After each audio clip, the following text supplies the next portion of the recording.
The sirens were already screaming when Michael Turner felt the first knock shake his front door.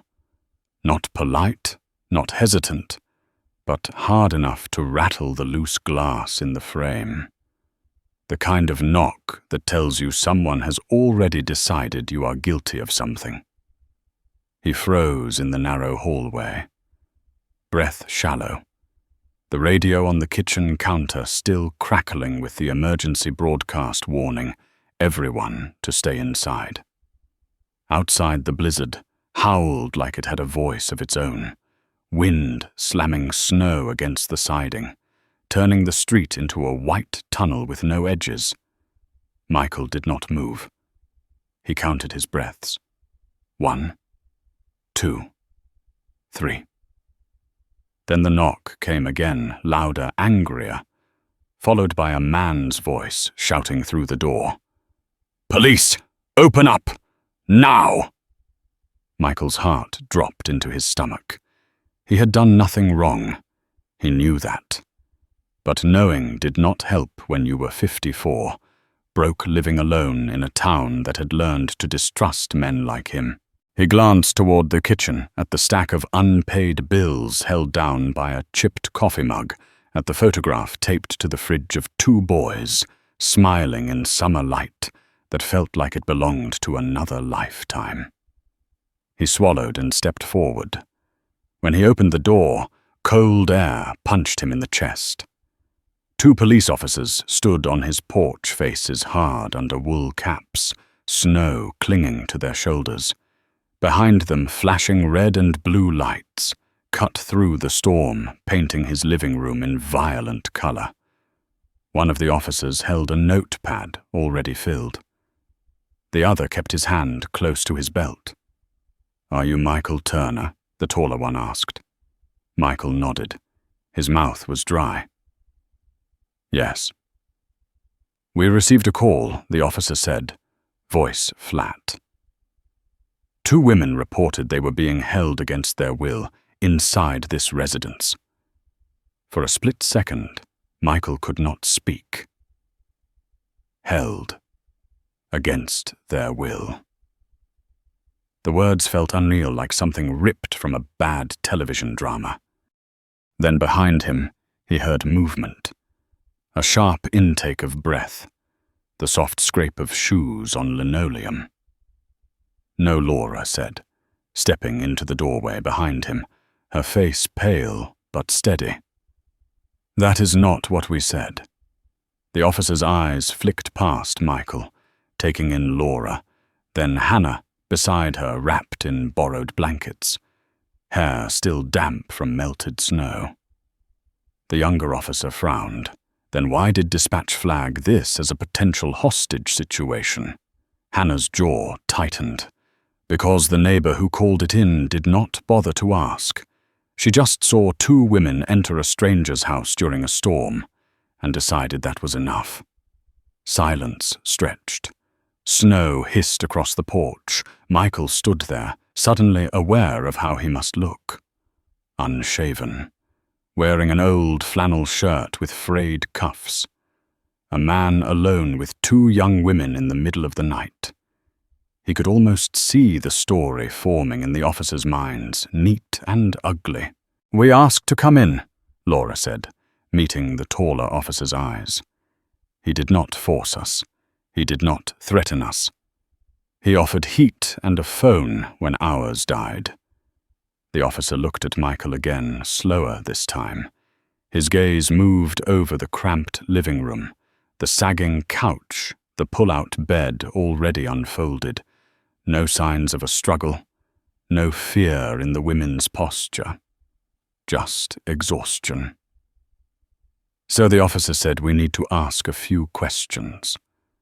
Michael nodded again. "Of course." That was how the night began. Not with kindness, not with gratitude, but with suspicion.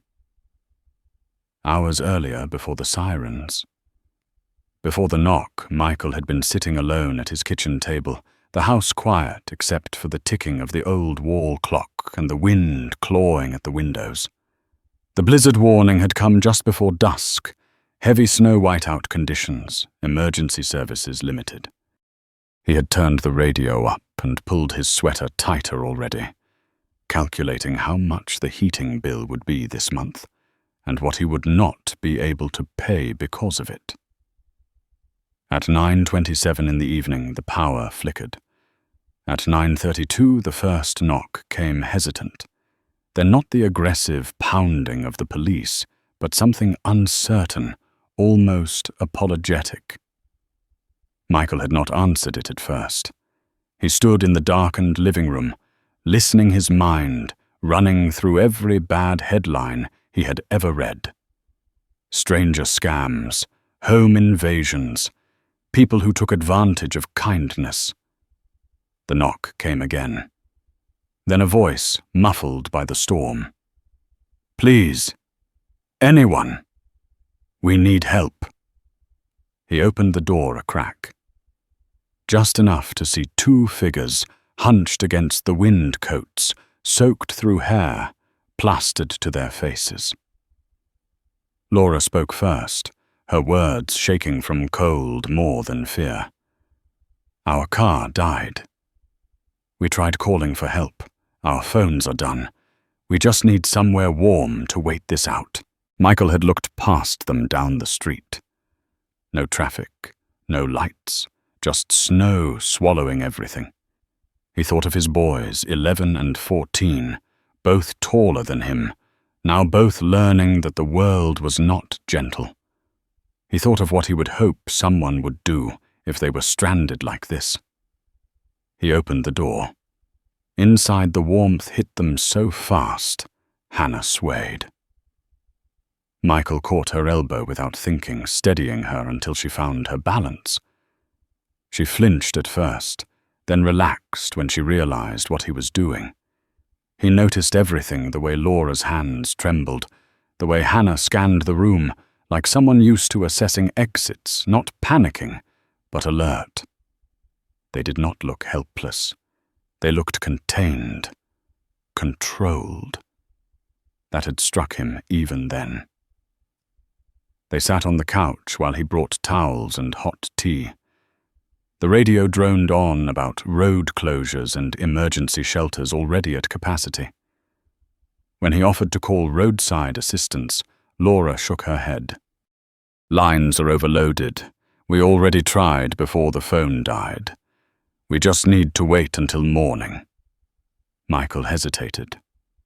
"One night," he said. "Just until the storm passes." They agreed immediately. Too quickly, maybe. As if they had already decided that was the safest option. They talked in fragments, not names at first. Just enough to fill the silence. Laura mentioned New York. Hannah mentioned Ohio.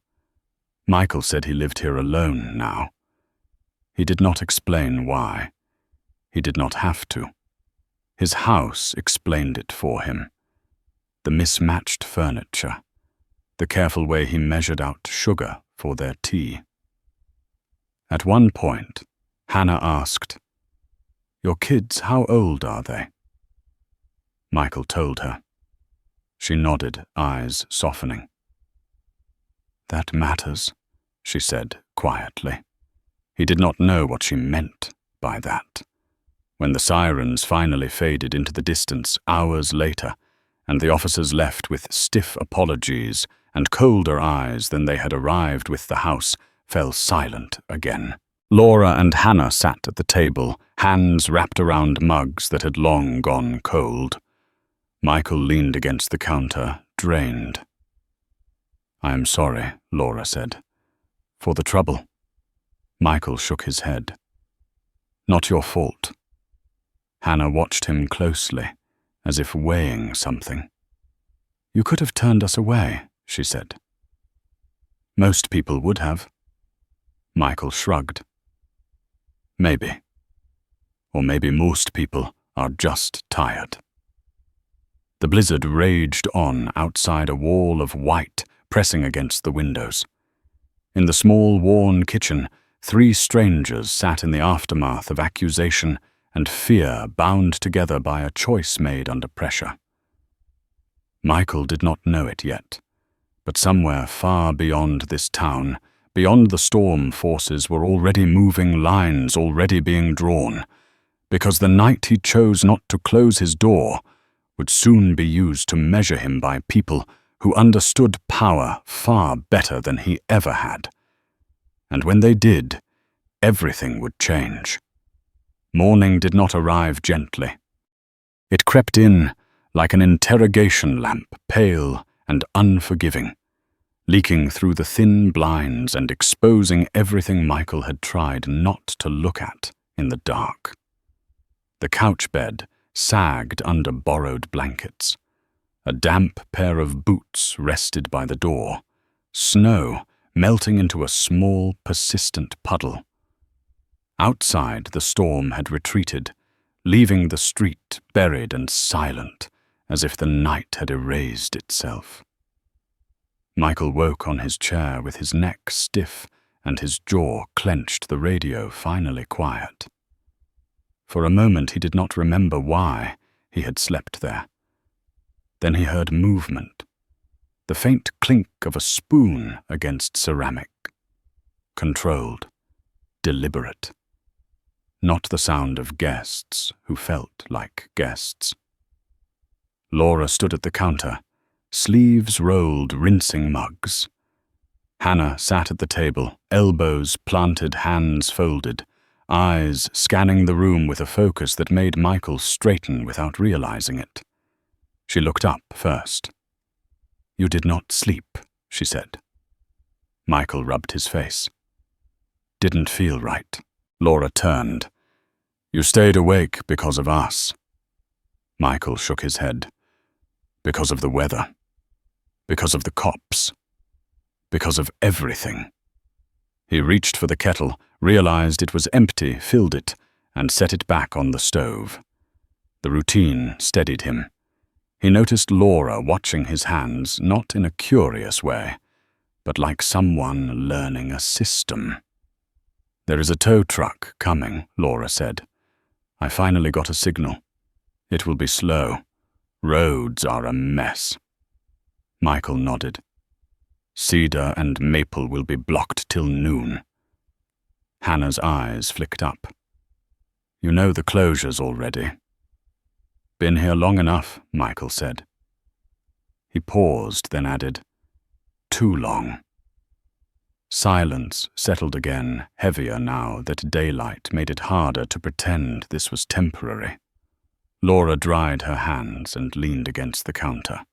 "About last night," she began. Michael raised a hand. "You don't owe me anything." "We do," Hannah said. Her voice was calm, but it carried weight. Someone could have gotten hurt. That neighbor did not hesitate to call it in. Michael exhaled. "She's lost 2 friends to scams. She sees danger everywhere now." "And you," Hannah said, meeting his eyes, "you did not." Michael looked away. He thought of his boys. He thought of the way fear calcified into habit if you let it. He thought of how easy it would have been to pretend he did not hear the knock. "I made a choice," he said. "That's all." Laura studied him. When she spoke again, her tone shifted. Professional, measured. Michael noticed it immediately. "We need to be honest with you," she said. "About something." The kettle whistled sharp and sudden. Michael turned it off. He did not look at them when he poured the water. "Go on." Hannah leaned back, chair creaking. "Last night," she said, "was not just bad luck." Michael stiffened. "Our car did break down." Laura continued. "That part is true. But the route we took was not random." Michael set the kettle down carefully. He felt a pressure behind his eyes, the familiar warning that his world was about to tilt again. What are you saying? Hannah did not soften it. We were here on purpose. The words landed hard. Michael's first instinct was anger, sharp and rising. The police again. The accusation. The humiliation of standing on his porch under flashing lights. He turned slowly. On purpose, how? Laura held his gaze. We were scouting.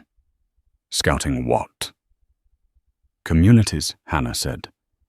She gestured toward the window, the snow-buried street, the sagging houses.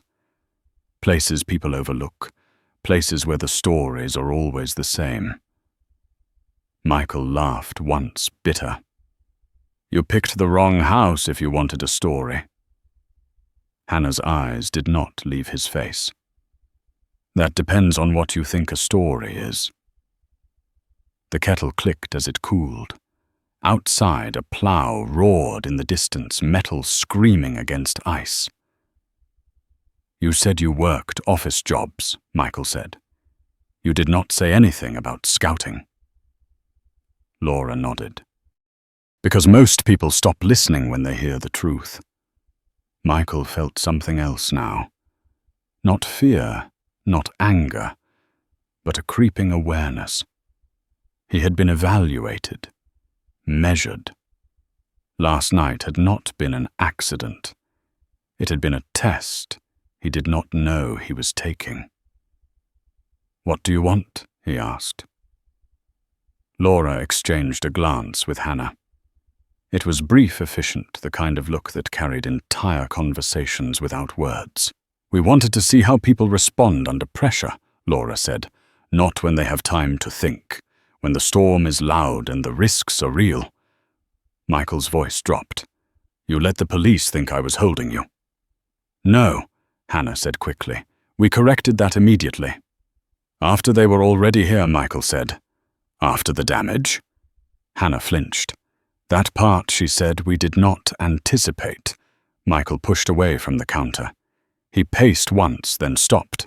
His heart hammered not from fear now, but from the old familiar fury of being used, of being judged by people who could afford to walk away.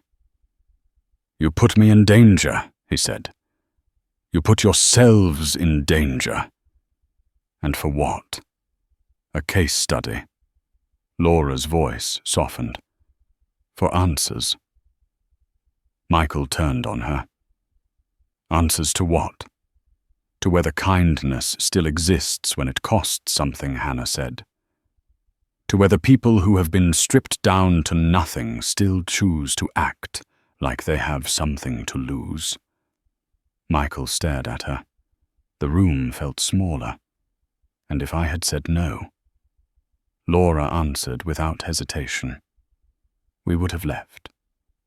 We did not need you to say yes. We needed to know why you might. Michael sat down heavily. He felt tired in a way sleep would not fix. You got your answer, he said. Now what? Now Laura said carefully. We tell you who we are. She reached into her coat and pulled out a slim wallet. Not a business card, not a badge. She slid an identification card across the table. It was simple. Corporate. The name meant nothing to him, but the emblem did. He had seen it before on the side of trucks that passed through town without stopping. Hannah placed her own card beside it. Same emblem. Different name. Michael's breath slowed. He did not pick them up. You work for them, he said. Laura nodded. Directly. Michael closed his eyes for a moment. He thought of the logistics company that had bought out half the warehouses in the county and closed the rest. The company everyone blamed and no one understood. And your father, he said, quietly. Hannah answered this time. He does not know we were here last night. Michael opened his eyes. That surprised him. "He will," Laura said. "But not yet." Michael let out a low, humorless sound. "So this is a secret mission." Hannah's mouth tightened. "This is due diligence." Michael leaned forward. "And where do I fit into that?" Laura's gaze held his. "You already do." The tow truck arrived an hour later, loud and disruptive, breaking the tension without dissolving it. Michael helped guide the driver, hands numb in the cold. When he turned back, Laura and Hannah stood by the door, coats on, faces composed. "We will be in touch," Laura said. Michael did not answer. Hannah hesitated, then spoke. "Last night, she said you were not invisible." Michael watched them leave. He watched the truck disappear down the street. He stood alone in his doorway, long after the sound faded, the cold creeping back in. He did not know who they truly were. He did not know what they were capable of. But he knew this, whatever they had come here to find, it was bigger than him, bigger than this town. And he had stepped into it the moment he opened his door. The phone rang behind him sharp in the quiet house. An unfamiliar number glowed on the screen. Michael did not answer it. Not yet. The phone stopped ringing after the fifth tone, but the silence it left behind felt louder than the blizzard ever had. Michael stood in the middle of his kitchen, staring at the dark screen, like it had personally insulted him. He did not call back. He did not sit down. He waited, because instinct told him that whatever had just brushed past his life was not finished with him. By mid-morning, the town had shaken itself awake. Snowplows carved narrow lanes through the streets. Neighbors emerged, bundled and cautious, exchanging looks that lingered a second too long on Michael's front door. Word traveled fast here, not with facts, but with shape and shadow. Police, 2 women, a house that was suddenly interesting. Michael drove to the hardware store for salt. He did not need, just to feel normal. Inside, the radio above the counter murmured about supply chains and regional closures. The clerk, a man Michael had known for 20 years, rang him up without small talk. "Rough night, huh?" the clerk said, not looking up. Michael slid bills across the counter. You could say that. He felt it then. The shift. Not open hostility, not sympathy either. Something colder. Suspicion wrapped in politeness. By the time he got home, his voicemail light was blinking again. 3 missed calls, all from the same number. He listened to none of them. It was afternoon when the 4th call came, this one from a number he recognized. His ex-wife's name flashed on the screen. Karen. He closed his eyes before answering. "What happened last night?" she said immediately. No greeting, no concern. Just the question. Michael leaned against the counter. "I'm fine." "That's not what I asked," Karen said. "There were police cars. Someone at work mentioned it." Michael felt the old anger stir sharp and familiar. "You hear sirens and assume the worst now." "I assume patterns," Karen said. "And patterns don't work in your favor." He looked out the window at the half-cleared street. The boys would be home from school in 2 hours. They would ask questions. They always did. 2 women got stuck in the storm, he said. "I helped them. A neighbor overreacted." Karen was quiet for a moment. "Then, you didn't think to call me?" About what Michael asked. Letting people freeze. About exposing yourself, she snapped. About making choices that can be twisted in ways you don't control. Michael closed his eyes. I did the right thing. Karen sighed. That's what you always say. Then she lowered her voice. My lawyer called. If this turns into anything, even rumors, it could affect summer visitation. There it was, the blade hidden in the conversation. Michael's chest tightened. It was nothing he said, no charges, no accusations. Karen did not sound convinced. Nothing has a way of becoming something when your name is attached to it. She hung up before he could respond. Michael stood there long after the call ended. He felt the weight of it settle into his bones. The past did not stay buried. It waited. The unfamiliar number called again that afternoon. This time, Michael answered. Mr. Turner, a man's voice said. Calm. Professional. This is Samuel Reed. I represent Collins Freight Solutions. Michael said nothing. We would like to speak with you in person, Reed continued. At your convenience. Michael laughed, once short and humorless. You sent your daughters to test me. You had the police on my porch. And now you want to talk. There was a pause. Measured. We did not send them, Reed said. They act independently more often than I would like. Michael felt a chill that had nothing to do with the weather. That was not an apology. Why me? He asked. Because you did not call us, Reed said. Because you did not try to leverage the situation. Because you did not film it. Because you did not ask who they were.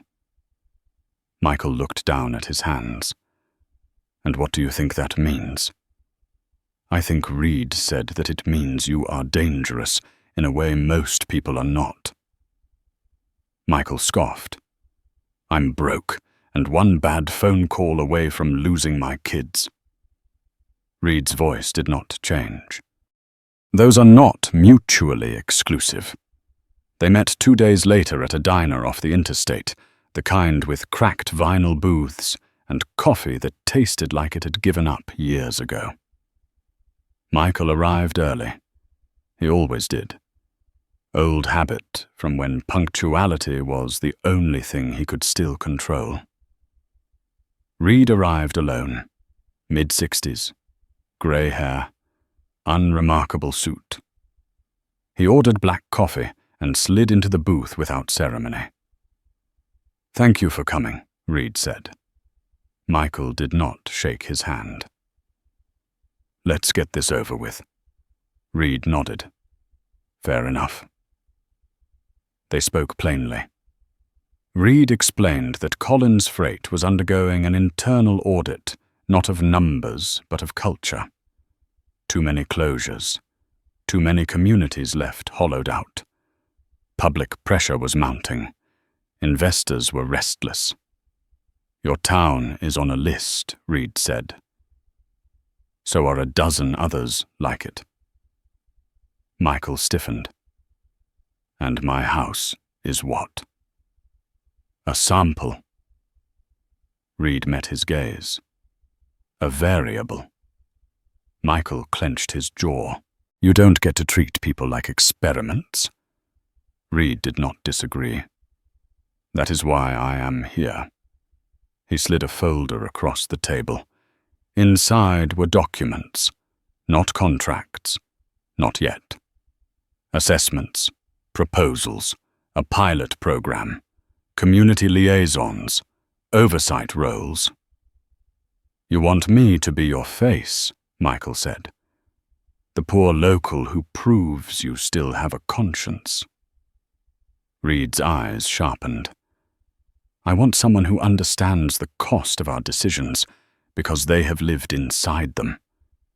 Michael pushed the folder back. I'm not qualified. Reed leaned in. You ran crews. You managed timelines. You negotiated with unions. You lost everything and did not become cruel. Michael felt something twist in his chest. That last part hurt more than the rest. This would be a probationary role, Reed continued. 6 months. Independent oversight. You report directly to me. If it fails, we part ways. Quietly. And my kids, Michael said. Reed did not hesitate. We do not interfere in family court. But stable employment changes leverage. Michael laughed again, softer this time. You talk like a lawyer, even when you're pretending not to be one. Reed allowed a thin smile. Old habits. Michael looked at the folder, at the numbers spelled out in careful language, at the relocation assistance, at the clause about ethical veto power that felt too good to be real. Why now? He asked. Reed followed his gaze. Because your boys are watching. Because our investors are watching. Because sometimes the story matters as much as the structure. Michael stood. He did not take the folder. I'll think about it, he said. Reed rose as well. Of course. But Mr. Turner. Michael paused. You were right to open your door, Reed said. Not because it helped us, because it exposed us. Michael walked out without responding. That night, as he sat alone, the radio low, the folder untouched on the table, Michael felt the walls closing in from both sides. His ex-wife's fear, his children's future, a corporation big enough to crush him or elevate him without blinking. Outside, the town settled back into its routines. Inside, Michael understood something he had not allowed himself to name before. He had been judged his entire life by what he lacked. Money, stability, influence. Now for the first time, powerful people were watching him, not for what he could take, but for what he refused to do. The phone buzzed again. A text this time. From Hannah. Whatever you decide, she wrote, you were never invisible to us. Michael stared at the message, then at the dark window reflecting a man older than he felt and stronger than he wanted to be. The storm had passed. The pressure had not. Michael did not sleep that night. He lay on his bed, staring at the ceiling as the house creaked around him, every sound amplified by the weight of the decision pressing on his chest.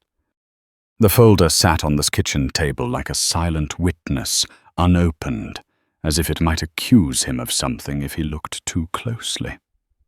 Outside, the streetlights glowed against dirty snowbanks, casting long shadows that made the town feel smaller, tighter, like a place that remembered every mistake you ever made. By morning, the calls started again. Not from Collins Freight, from everywhere else. The principal at the boys' school called first, her voice careful, overly polite. There had been some questions from other parents, she said. Rumors, nothing concrete. But she felt it was best Michael be aware.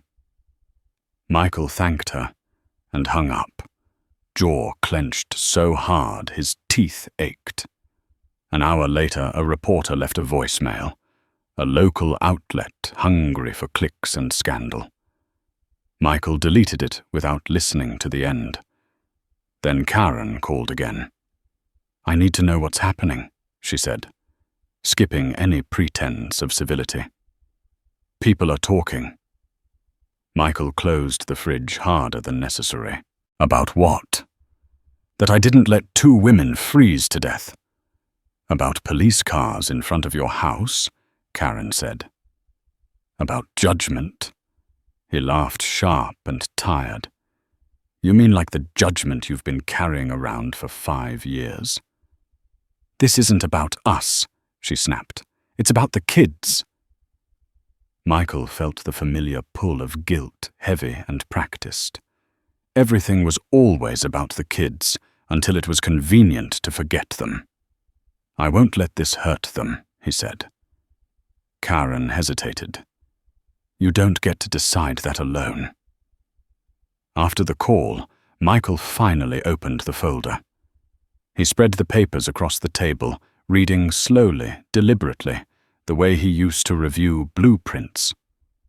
Oversight authority, ethical veto, community impact assessments. None of it felt like charity. It felt like responsibility, heavy and conditional. A knock came at the door just after noon. Not police, not sirens, just a knock. Firm, controlled. Michael opened it to find his neighbor, Mrs.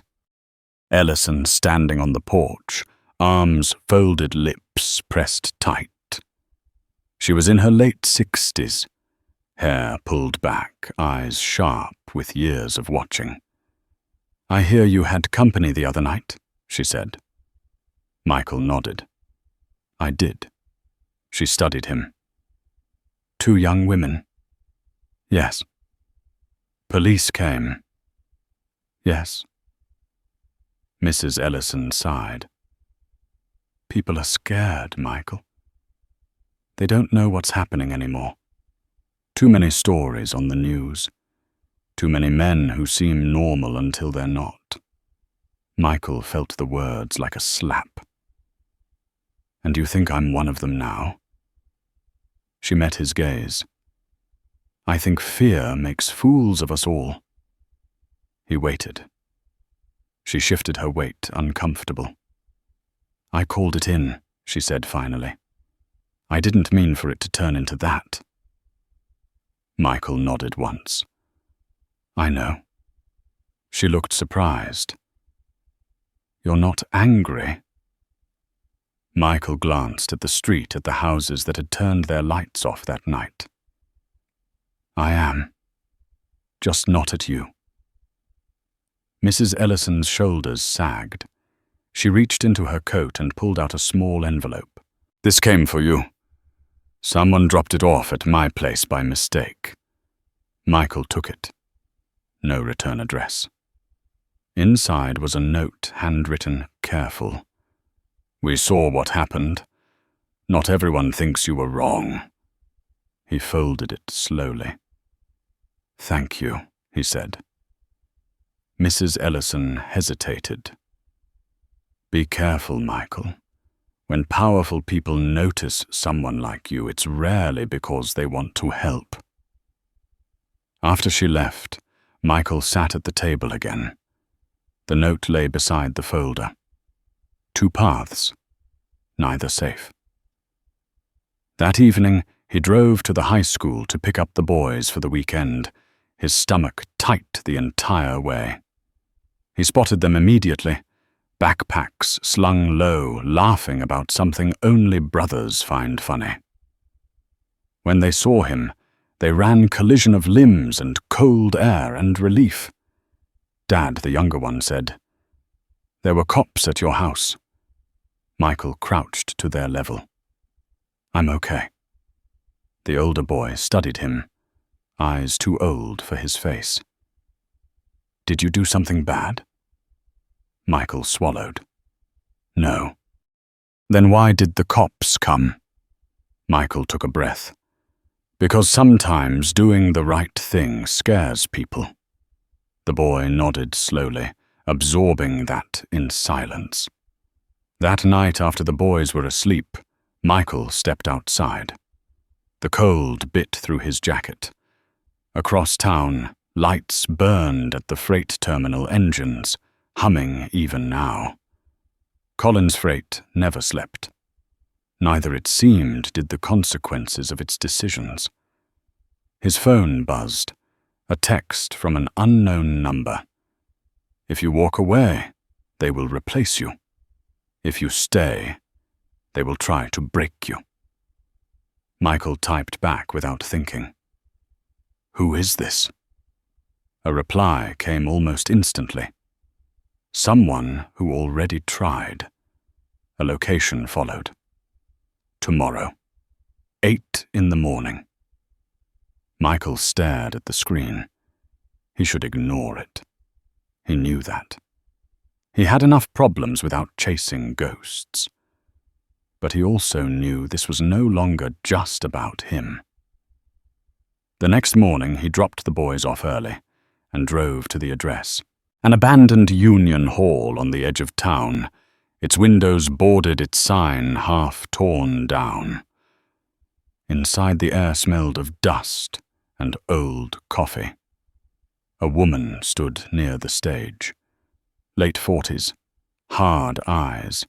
She did not offer her name. I used to work for them, she said. Oversight, compliance. Words like that. Michael crossed his arms. And I tried to stop a closure that would have killed a town smaller than this one, she said. I pushed too hard, asked the wrong questions. Suddenly my position was eliminated. Michael felt a chill. Reed didn't mention you. Of course not. She stepped closer. They think bringing you in makes them look human. And maybe it does, but understand this. They will let you speak until you say something they don't like. Michael met her gaze. Why tell me this? Because if you're going to step into their machine, you need to know where it grinds people up. She handed him a flash drive. Evidence, emails, decisions buried 3 layers deep. Michael weighed it in his palm. This could ruin him, or them. That night, Michael sat at his table again. The folder, the note, the flash drive lined up like charges in a courtroom. He thought of his boys, of Karen's fear, of Mrs. Ellison's regret, of Laura and Hannah watching him with eyes that measured more than manners. He realized then that this was never about a job, or money, or redemption. It was about whether someone who had already lost everything could afford to risk what little remained to tell the truth. Michael picked up his phone and dialed Samuel Reed. I'll take the role, he said when Reed answered. But on my terms. Reed was quiet. Then tell me. Michael's voice was steady. Full transparency. Independent authority. And if I find something you don't like, you don't get to silence me. Reed exhaled slowly. You're asking for a lot. Michael looked at the dark window, at his own reflection staring back. So did you when you knocked on my life. Another pause. Then Reed spoke, his tone unreadable. We start Monday. Michael hung up. Outside, the town slept. Inside, a line had been crossed, and there would be no going back. Monday arrived without ceremony. No escort, no handshake, no speech about values. Michael walked into the Collins Freight Regional Office with a borrowed badge clipped to his jacket and the quiet understanding that everyone already knew who he was supposed to be. The man brought in to make them look decent. The man expected to keep his mouth shut. The building smelled like carpet cleaner and ambition. Glass walls, neutral colors. Offices arranged to make sure no one ever felt truly alone or truly safe. Michael felt eyes on him as he moved through the lobby, glances that slid away the moment he met them. Respect was not what he saw there. Calculation was. Samuel Reed met him outside a conference room. Same suit, Same controlled expression. No warmth. "You're on a trial basis," Reed said as they walked. "You report to me. Report to all to. You observe. You recommend. You do not make unilateral decisions." Michael did not slow his pace. "You agreed to independent authority." Reed stopped. People passing pretended not to notice. "Independent review," Reed corrected. "Words matter." Michael turned to face him. "So does intent." Reed held his gaze for a moment longer than necessary, then nodded. "We'll see how this goes." The first meeting was a slaughter dressed as a discussion. Charts filled the screen, percentages spelled out in careful language, projections that treated towns like variables and people like rounding errors. Michael listened without interrupting. His jaw tight, his hands flat on the table.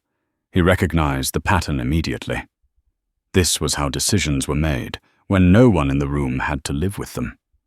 A logistics manager pointed to a red column. Facility closure recommended. Workforce reduction necessary. Community impact minimal. Michael spoke for the first time. Minimal to who? The room stilled. The manager cleared his throat. Based on distance to alternative employment centers. Michael leaned forward. Distance doesn't mean access. It means hours on buses that don't run. It means parents choosing between groceries and gas. It means kids sleeping in cars. The manager blinked. That level of detail is outside the scope of this review. Michael did not raise his voice. Then your scope is broken. After the meeting, a woman cornered him near the elevators. Mid-30s, sharp eyes, tired mouth. "You just painted a target on yourself," she said quietly. Michael studied her badge. "And you're warning me because I've seen this before," she said. They bring someone in to prove they're listening. Then they wait for that person to say something inconvenient. Michael nodded. "Then why stay?" She hesitated. "Because someone has to keep the lights on." She walked away before he could ask her name. The days blurred. Michael traveled. Warehouses, rail yards. Towns stitched together by aging highways and fading promises. Everywhere he went, he listened. Not like an executive. Like a man who knew what it was to be trapped by decisions made far away. In one town, a mayor shook his hand too hard and smiled too wide. In another, a woman screamed at him in a parking lot, accusing him of being the face of the thing that had hollowed out her family. Michael let her scream. He did not interrupt. He did not defend himself. At night he called his boys, talked about homework, about the weather, about nothing important because everything important felt too heavy to say. Karen called once that week. Her tone had shifted. Less accusation, more caution. "This job," she said, "it puts you in places you don't belong." Michael smiled without humor. "I've been there my whole life." "Just don't let them use you," she said.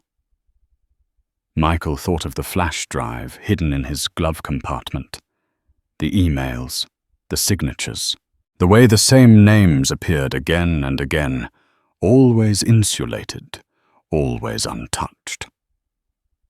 On Friday, Reed called him into his office. "You're pushing too hard," Reed said without preamble. Michael sat. "I'm doing exactly what you hired me to do." Reed steepled his fingers. "You're not supposed to disrupt operations." Michael met his eyes. "You're not supposed to destroy communities." Reed exhaled slowly. This is not a moral debate. Michael stood. It became one the moment you pretended numbers didn't have faces. Reed's voice hardened. Be careful. You are not indispensable. Michael leaned forward. Neither is your silence. That night, Michael drove home late. The town lights welcomed him like a tired confession. He parked, sat in the car for a long moment, then reached for the flash drive. Inside his house, the boys were already asleep, sprawled in familiar, careless shapes that made his chest ache. He went to the kitchen, plugged in his old laptop, and opened the files. The pattern was undeniable. Towns flagged as unprofitable months before official reviews. Internal emails mocking public hearings. Decisions finalized before any oversight was invited. Michael closed the laptop and sat back. This was not negligence. It was design. His phone buzzed. A message from Laura. Dad knows you're inside now. He doesn't know how far you'll go. Michael typed back slowly. Neither do I. A reply came a minute later. Be careful. He didn't build what he has by being wrong. Michael looked around his small kitchen, the chipped counter, the uneven floor, the life he had almost lost to fear and fatigue. Sometimes he typed, being wrong is the only honest option. Saturday morning, a black sedan parked across the street. Michael noticed it immediately. So did Mrs. Ellison, peering through her curtains. The man who stepped out was not Reed. Older. Heavier. Power carried in his posture, not his clothes. He walked up the path without hurry and knocked. Michael opened the door. Mr. Turner, the man said. David Collins. Michael did not invite him in. You're a long way from your boardroom. Collins smiled thinly. You're closer than you think. They sat at the kitchen table. Collins glanced around, taking in every detail, filing it away. You're doing your job, Collins said. That's admirable. Michael folded his arms. I'm doing more than that. Collins nodded. And that's where we have a problem. Michael did not look away. You sent your company into towns like mine and called it optimization. Collins's eyes sharpened. You think I don't know the cost? Then why keep doing it? Because the world doesn't reward sentiment, Collins said.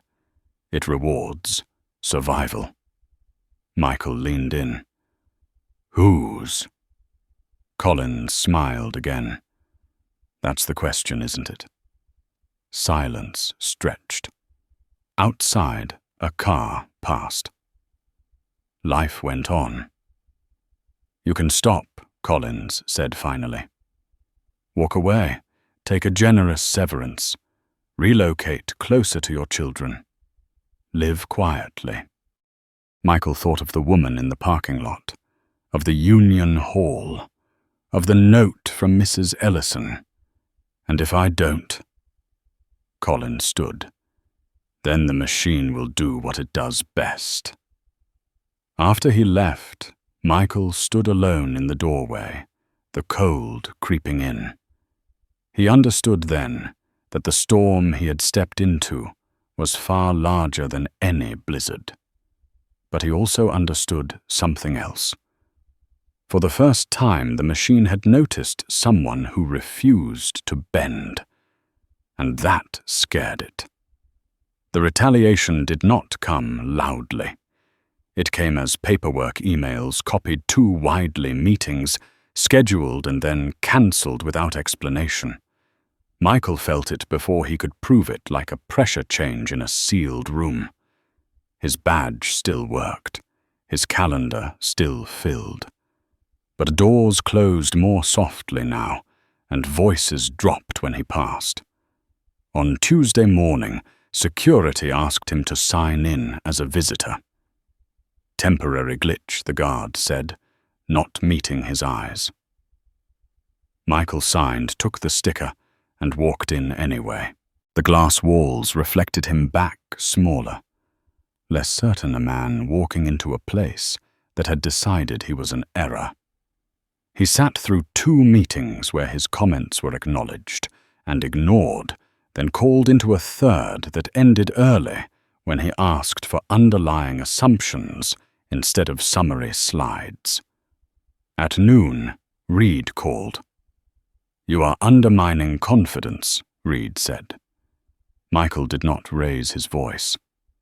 "You are confusing confidence with comfort." Reed paused. "The board is concerned." Michael pictured the boardroom, the long table, the men who had never waited for a bus in the snow.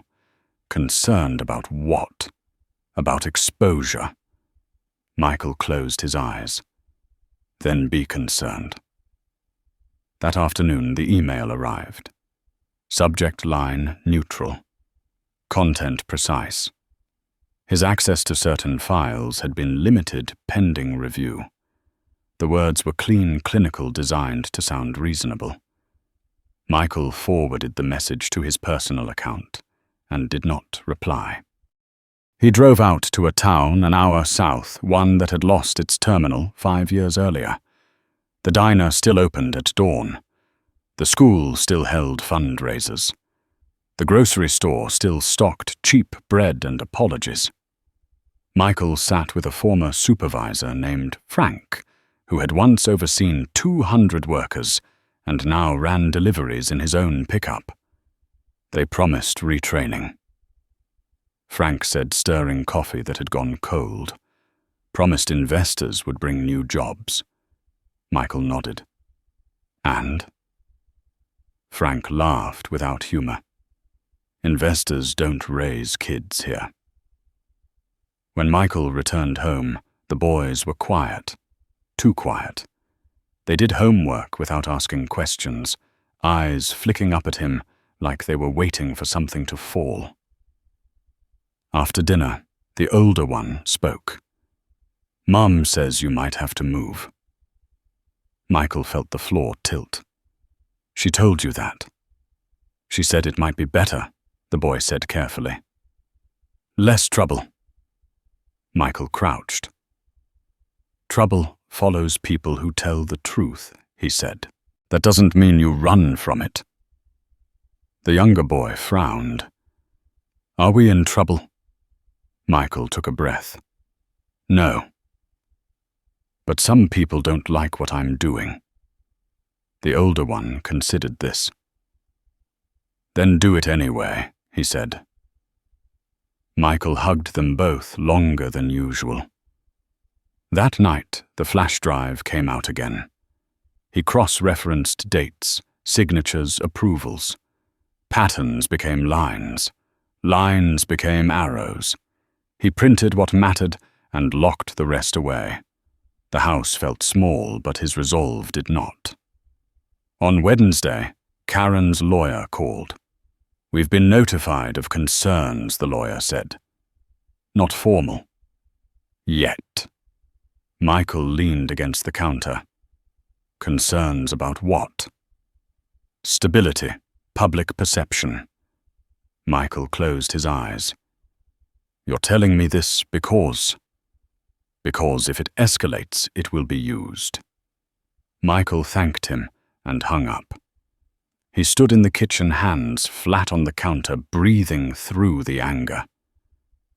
The machine did not need to threaten him directly. It understood leverage. Children. Reputation. Time. A text arrived from Hannah. "They're closing ranks," Michael typed back. "I know." Another message followed. "Dad wants a meeting." Michael did not respond. Thursday morning, Reed sent a calendar invite. Executive review. Attendance required.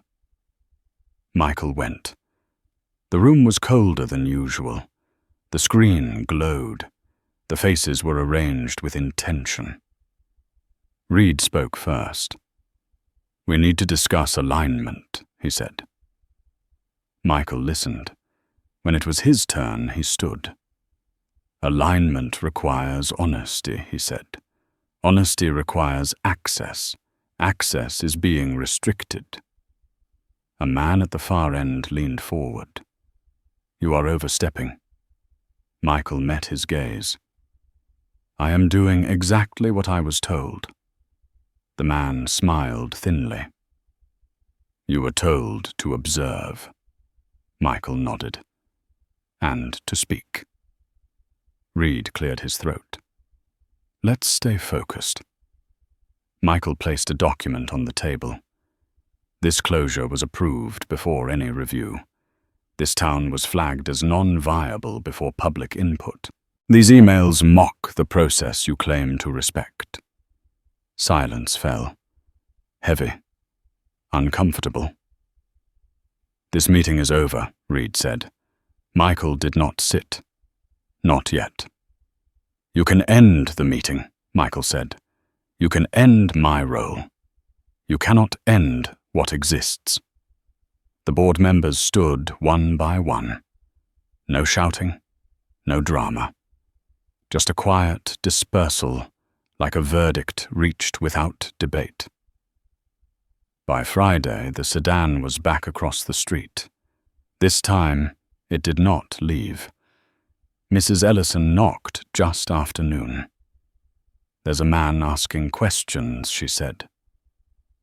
"About you." Michael nodded. "Thank you." She hesitated. "People are scared again." Michael met her eyes. "Me too." That evening, the boys stayed at a friend's. Michael sat alone, the house too quiet. He checked his phone. No calls, no messages. The silence felt deliberate. At 9:15, a notification lit the screen. Email. Unknown sender. Public hearing scheduled. County Hall. Monday morning. Michael read it twice. He understood immediately. This was the move. Force everything into daylight. Make it messy. Make it public. Make him either speak or shrink. He forwarded the message to Reed. "I will be there," Michael wrote. The reply came quickly. "This is unwise." Michael typed back. "It is necessary." Saturday passed in fragments. Michael prepared. He called Frank. He called the woman from the Union Hall. He gathered stories, dates, names. Not to inflame, to ground. Sunday morning, Karen arrived unannounced. She stood in the doorway, arms crossed, eyes tired. "You're doing something dangerous," she said. Michael nodded. "I know." "You could lose," she said. Michael looked past her at the street, at the house that had held him through storms. "I already did." She sighed. Then she softened. "The boys are proud of you." Michael closed his eyes. That night, Hannah called. "Dad will be there," she said. Michael asked the question he had avoided. "As what?" "As himself," she said. Michael hung up and sat in the dark. He felt the weight of Monday pressing down, the sense that the story had reached the point where it could no longer be steered gently. He did not know who would stand with him. He did not know what he would lose. But he knew this. When the door had been knocked on in the storm, he had chosen to open it. When the machine had noticed him, he had chosen not to look away. Now, with the lights about to come on, and the room filling fast, There would be no closing the door again. And for the first time since the blizzard, Michael felt calm. The county hall smelled like old paper and nervous sweat. Michael arrived early, not because he wanted the quiet, but because he needed to feel the room before it filled. Rows of metal chairs faced a raised platform where microphones waited like witnesses. A seal hung crooked on the wall, faded by decades of arguments that never quite changed anything. People drifted in slowly. Former workers, small business owners, a few reporters pretending to check their phones, faces Michael recognized from diners and parking lots and school fundraisers. Faces that had learned to lower expectations as a survival skill. At 9 sharp, the doors at the side of the room opened. The air shifted. Suits entered in a line that did not need introduction. Samuel Reed took a seat near the front, posture composed. Behind him, 2 board members Michael had seen only on screens. And then David Collins walked in, last unhurried, carrying the room with him without raising his voice. Michael felt it then. Not fear. Gravity. Collins did not look at him. Not yet. The hearing began the way these things always did. Formalities, time limits, statements pre-approved and scrubbed clean of responsibility. A county official spoke about economic realities. A consultant spoke about efficiency. A slide flashed numbers that were supposed to feel inevitable. When public comment opened, the first speaker was a woman Michael recognized from the parking lot months earlier. She stepped to the microphone, hands shaking. "My husband worked at that terminal for 23 years, she said. "When it closed, we lost our insurance. Then we lost our house. You call that minimal impact?" Applause broke out before the gavel came down.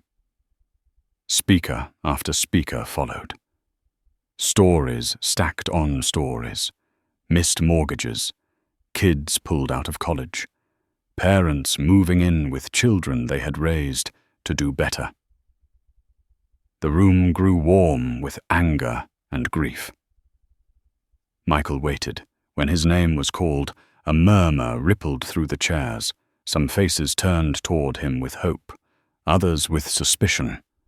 He stood and walked to the microphone, feeling every step in his knees. He did not bring notes. "My name is Michael Turner," he said. "I live 3 miles from the closed terminal. I worked in logistics before I lost my job.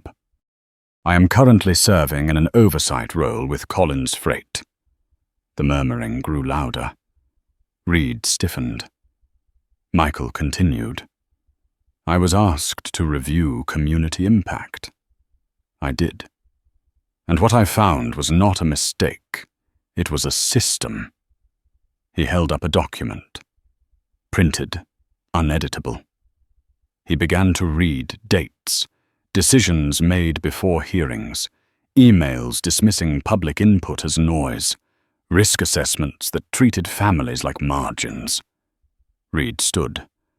"This is not the appropriate forum." Michael did not stop. He raised his voice just enough. "This is the only appropriate forum." The gavel struck. The chair hesitated, then nodded. "Let him finish." Michael felt something break open inside his chest.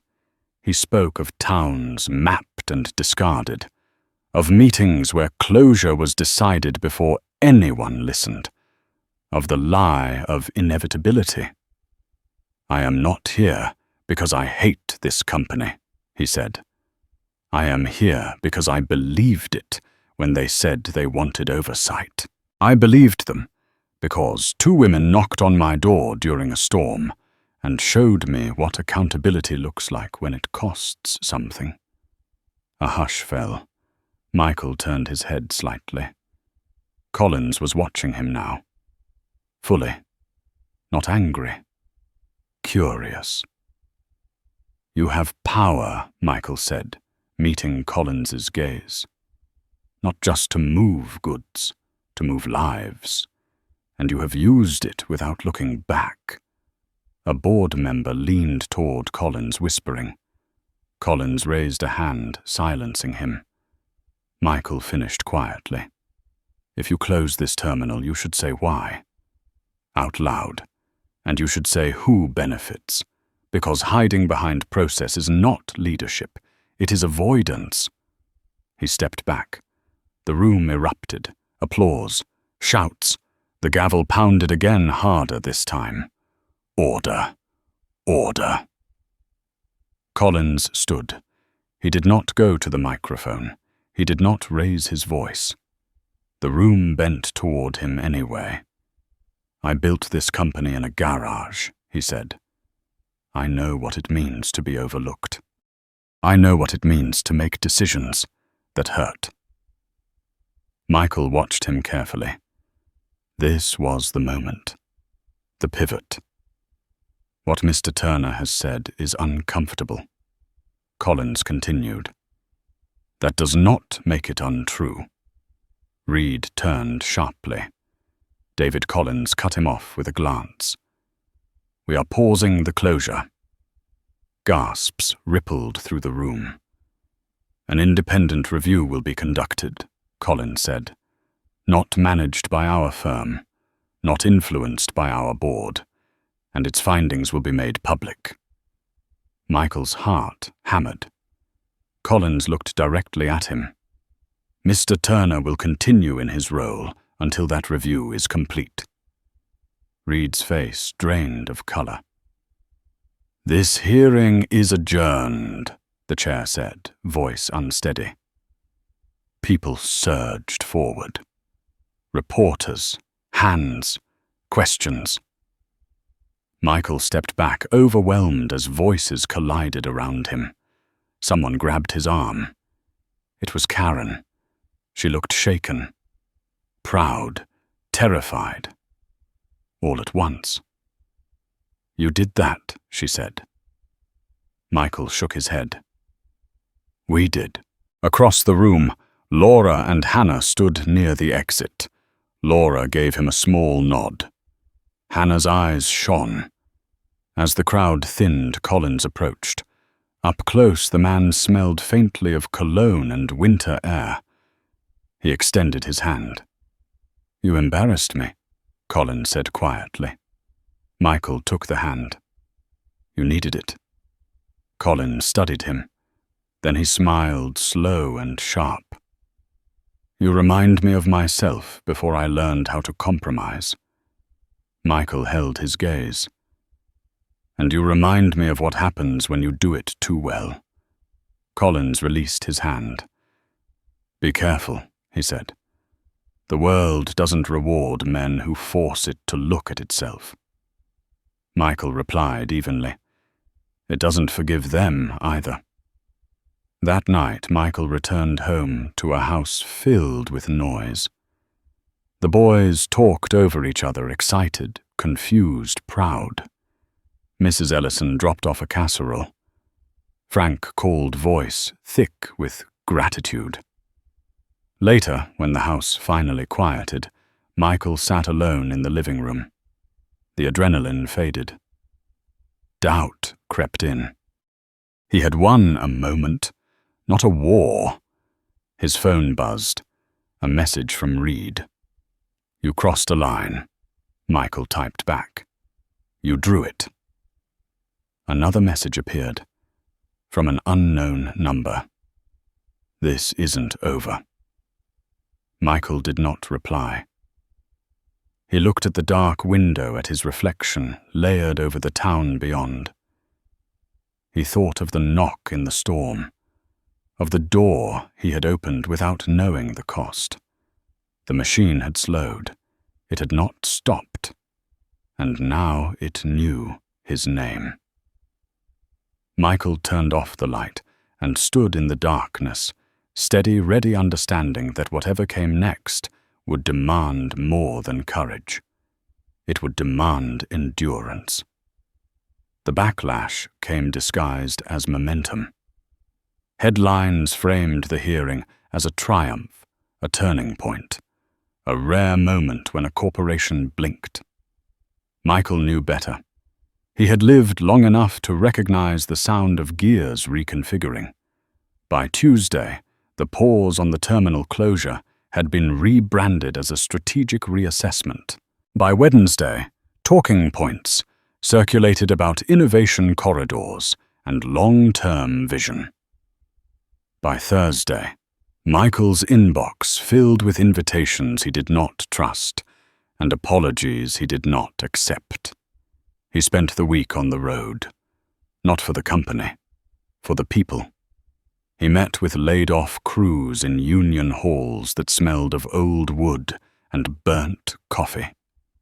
He listened to small business owners who had survived by learning how to stretch silence. He wrote notes by hand, names and dates and promises that had never been kept. At night, he slept badly in cheap motels, the TV glowing with pundits arguing about a story that had already moved on. The first formal retaliation landed Friday afternoon. An internal memo circulated quietly, reassigning Michael's reporting line. Oversight remained in his title. Authority did not. Reed did not call. He did not need to. Michael forwarded the memo to his personal account and kept working. Saturday morning, Karen brought the boys back early. She lingered in the driveway, arms folded against the cold. "They're asking questions at my office," she said. "About you?" Michael nodded. "They're asking everywhere." She looked at him, searching. "Are you trying to be a martyr?" Michael shook his head. "I'm trying to be a parent who can look his kids in the eye." She exhaled. "You always did have a talent for choosing the hardest road." He smiled faintly. "You married me anyway." She did not smile back. "Just be careful." That afternoon, a man Michael did not recognize knocked on his door. He wore a county badge and a careful expression. "Mr. Turner, we're following up on last month's incident." Michael stepped aside and let him in. The questions were procedural. The tone was polite. The intent was not. Michael answered slowly, precisely the way he had learned to do when words could be turned against you. After the man left, Michael stood in the doorway and watched the street until the car disappeared. Mrs. Ellison's curtain twitched. Someone else's phone lifted briefly, then dropped. That night, Laura called. "They're splitting the board," she said without preamble. "One side wants to make you disappear quietly. The other wants to turn you into a shield."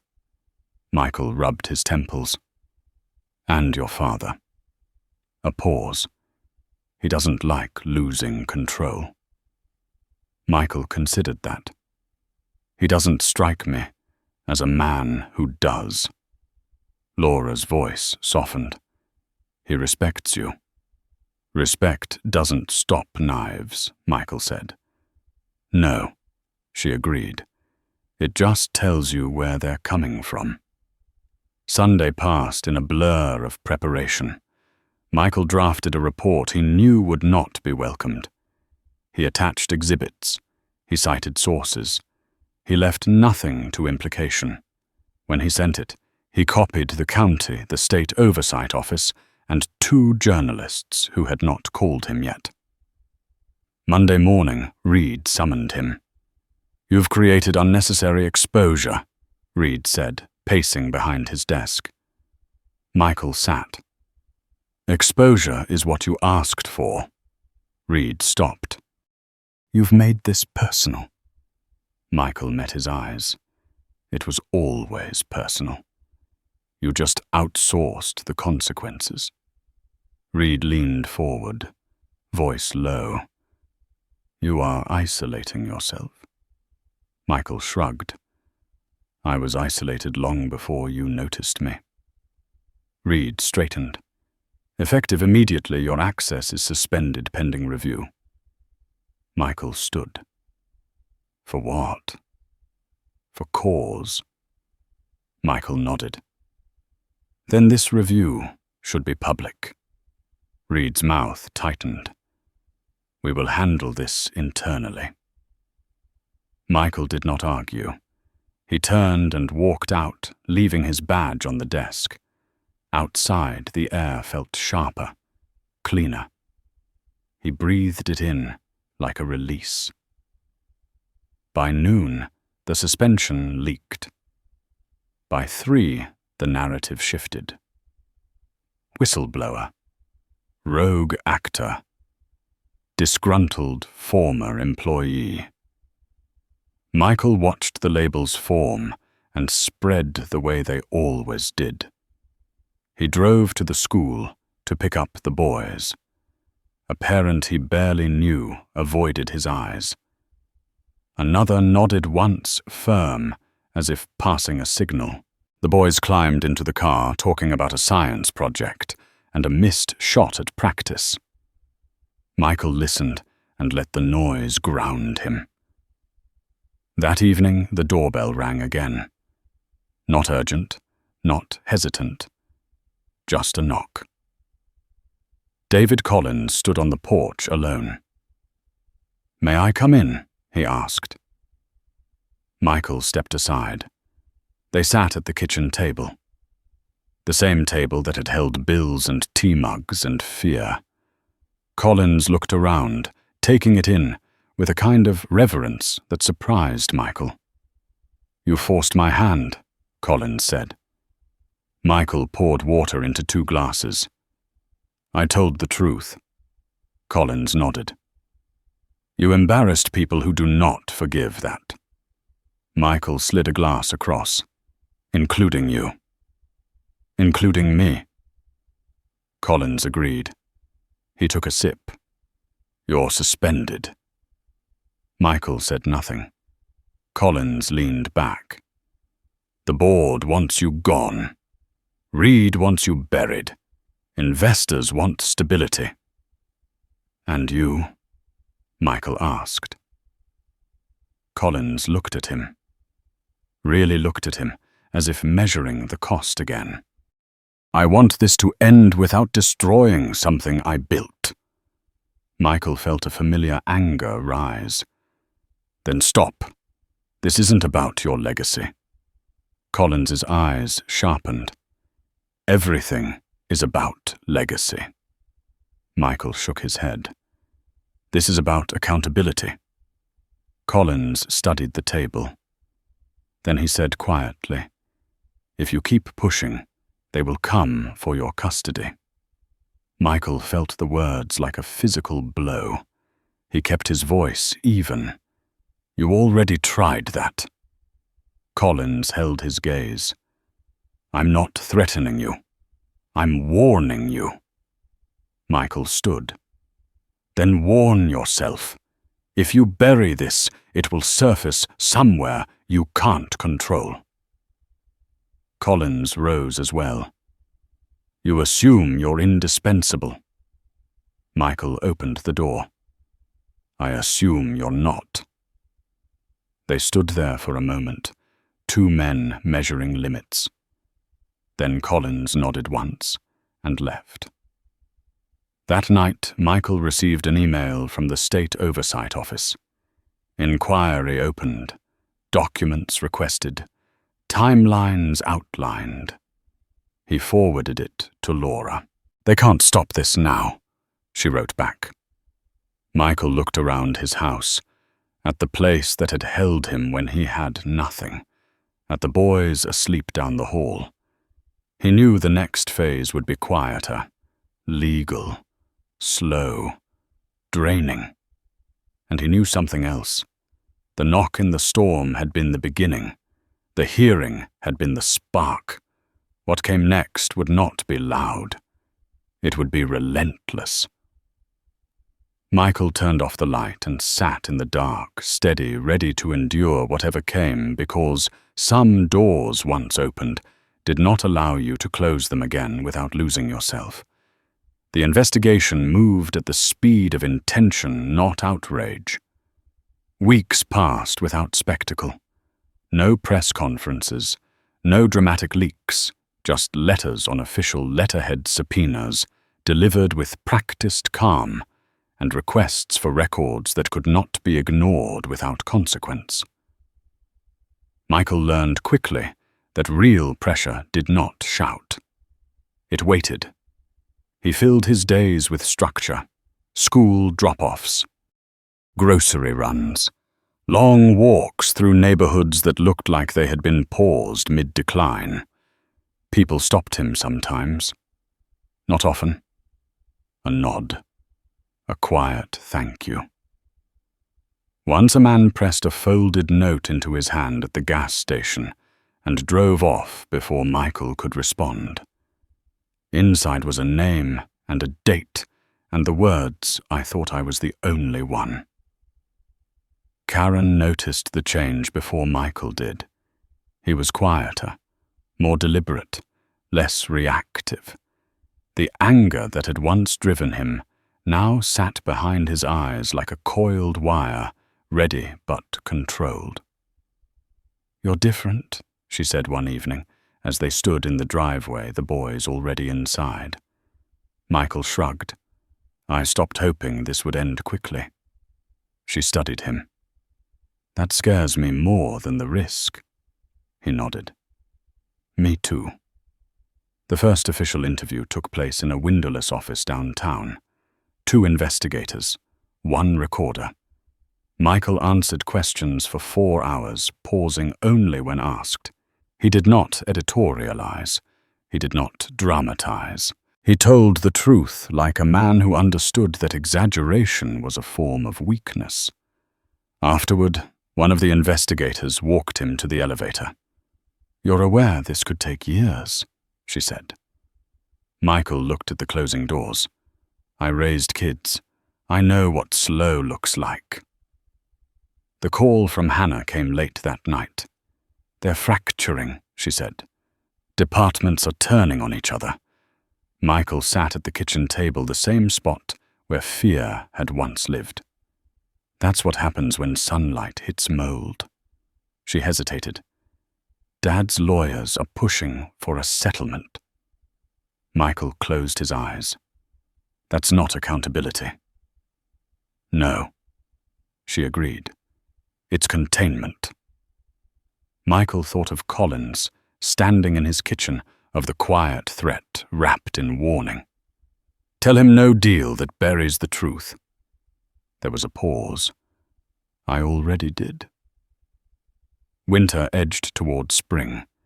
Snow receded. Mud took its place. The town looked raw, exposed. Michael took on contract work to keep the lights on, careful not to step into anything that could be framed as conflict. He lived simply, cooked at home, fixed what he could instead of replacing it. One afternoon, Mrs. Ellison knocked again. This time she held a newspaper. "They printed your name," she said, tapping the page. "Front section." Michael took it.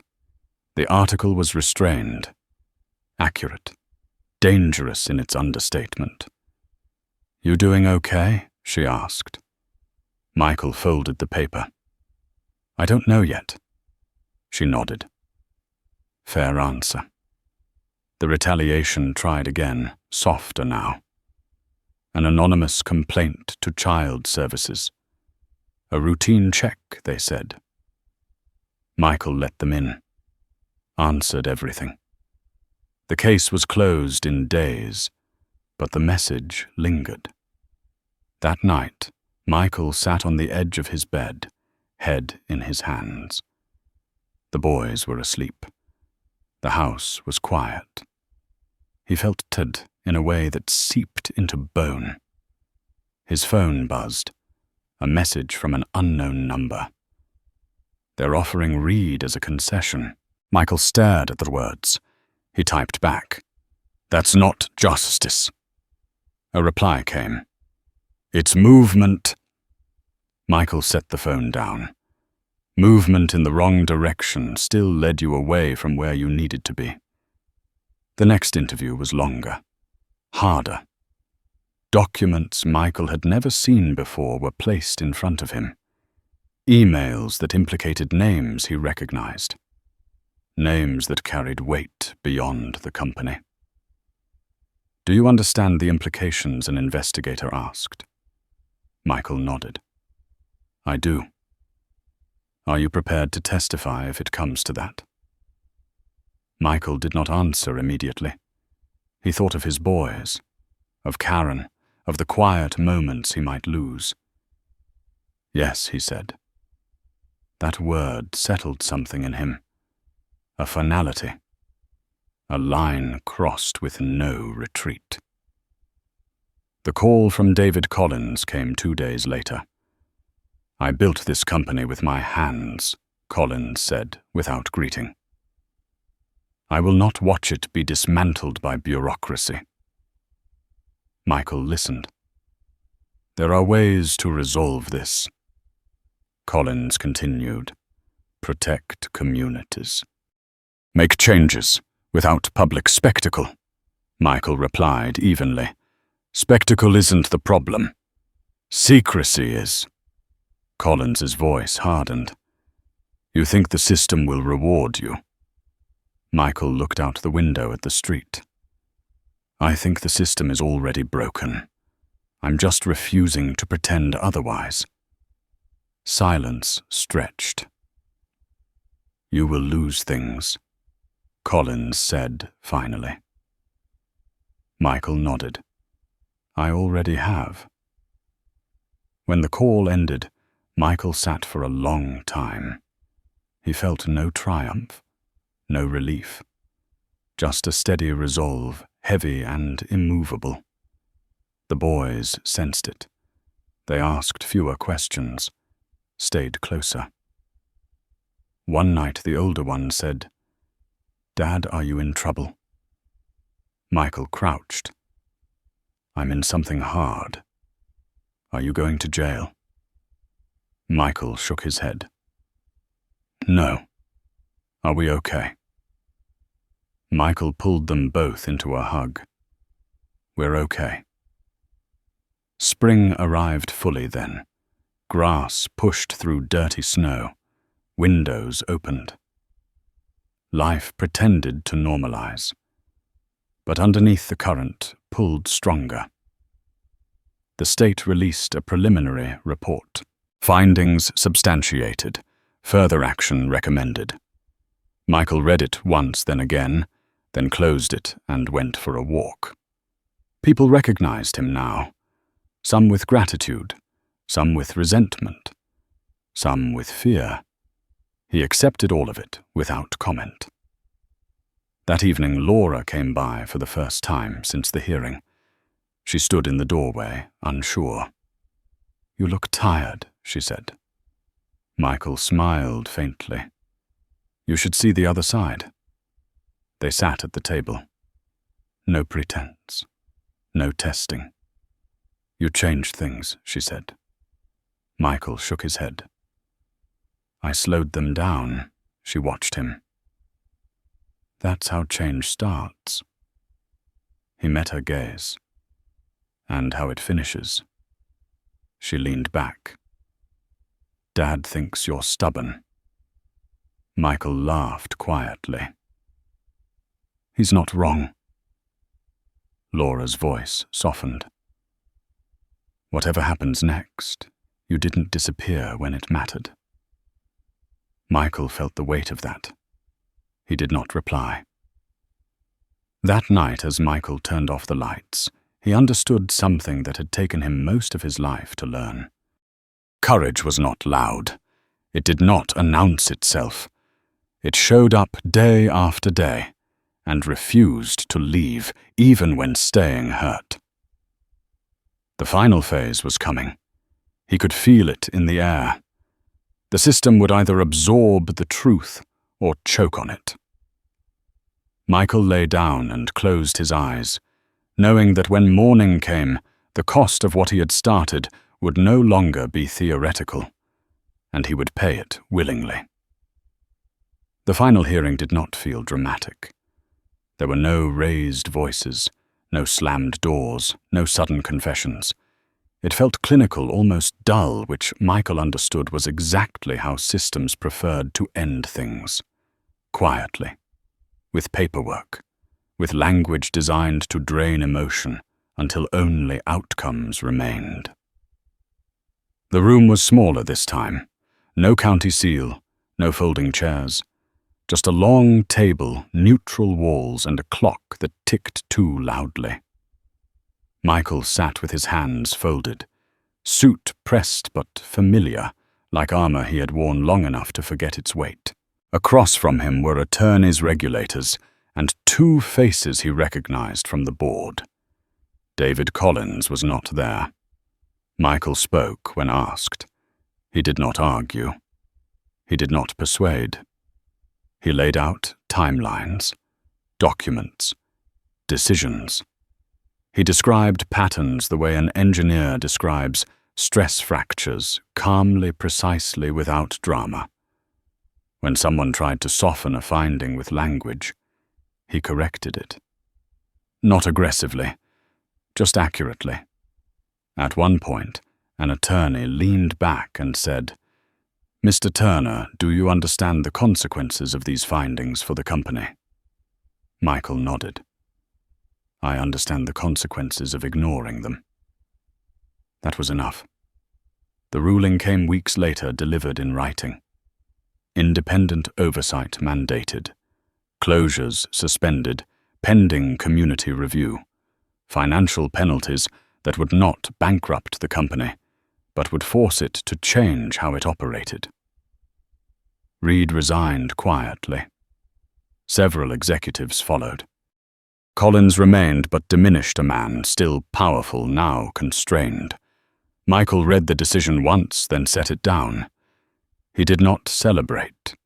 He made dinner, helped with homework, took out the trash. Life went on altered, but intact. The custody hearing followed in early summer. This room was warmer, smaller, more personal. Karen sat across from him. Not hostile, now just tired. The judge reviewed records' employment stability. The investigation hung in the air like a shadow that had finally learned where to sit. Michael spoke when asked, about his work, about his choices, about what he had risked, and why. The judge listened. Joint custody was granted. Gradual, conditional, real. Outside the courthouse, Karen stood beside him. "You didn't do this the easy way," she said. Michael looked at their sons waiting on the steps, pretending not to listen. "I don't think there was one." She nodded. Then quietly, "I'm glad you didn't stop." The town changed slowly. No ribbon cuttings, no sudden prosperity.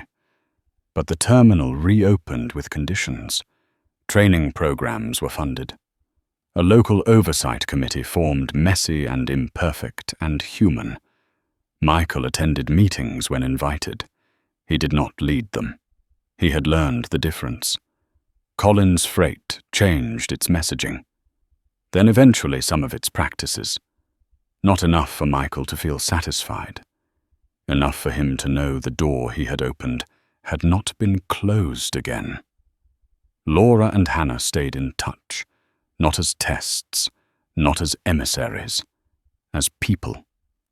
Laura sent updates about internal fights and quiet wins. Hannah sent pictures of projects that were being redesigned, not abandoned. Their relationship shifted into something steadier, built on mutual respect rather than tension. One evening, months later, Michael found the original note Mrs. Ellison had handed him, tucked into a drawer. "We saw what happened. Not everyone thinks you were wrong." He folded it carefully and placed it back. The blizzard felt like a lifetime ago. The knock, the door, the choice made without knowing the cost. Michael stood in his backyard as summer settled in the sound of his sons laughing, drifting through the open window. He thought about the man he had been before all this. Smaller, tired, afraid of drawing attention, afraid of being wrong. He was not fearless now. He was simply finished pretending that fear was wisdom. Sometimes, when the house was quiet, he imagined the machine recalibrating somewhere far away, adjusting to resistance it had not planned for. He knew it would continue. He knew there would always be new towns, new numbers, new rationalizations. But he also knew this. Systems depended on silence. They depended on people closing doors, looking away, deciding it was not their problem. Once in a storm, he had done the opposite. And that had been enough to start something he could not control, but could stand inside with his back straight. Michael did not think of himself as brave. He thought of himself as present. Present when it mattered. Present when the cost was real. That was the legacy he would leave his sons. Not a story about winning, but about refusing to disappear. If this story stayed with you, take a moment to like and subscribe and share your thoughts by commenting 3 words below. Open the door.